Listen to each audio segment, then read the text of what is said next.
now. This brown mascara it's lengthening, but it's very natural. So if you like very natural lashes, but you want your lashes to look long, this is a great brown mascara to use. Now it's dual-ended. So what we're going to do is we're going to use the thick fat end first, then we're going to use this thin end to define. So the fat end makes your lashes look longer and the thin end defines. So firstly, I'm going to teach you a really easy way to apply your mascara. You can do this so quickly and it makes mascara foolproof. All you do is hold the wand and blink onto it. You don't move the wand, you just blink onto it.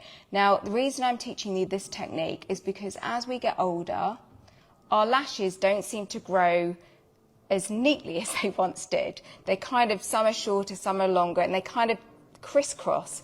So when you just blink onto your mascara like this, what it's doing, it's helping the lashes go into place, brushing them up. When you get your mascara and you go like this, all that does to mature lashes is kind of like make them all go crisscrossy and cloggy.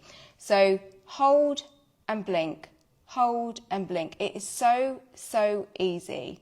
Now look how much longer my lashes look with this lovely brown mascara. Okay, let's do the bottom lashes. Now to do the bottom lashes, I'm going to use this thinner end. And to do my bottom lashes, I just almost stamp on the root and then just brush down. Stamp on the root like that. Can you see it's like a little stamp on the root? Now by stamping on the root, what this does, it creates the look of a lovely frame around your eyes, okay? Because even if you don't have a lot of lashes on your bottom lashes, you still want to get that frame around your eyes. So just kind of stamp on like that. Then I'm going to use this thinner side to just hold the wand vertically and just coat the upper lashes to add definition and further add length. Get this long lash brown mascara in my store, Beauty and the Boutique.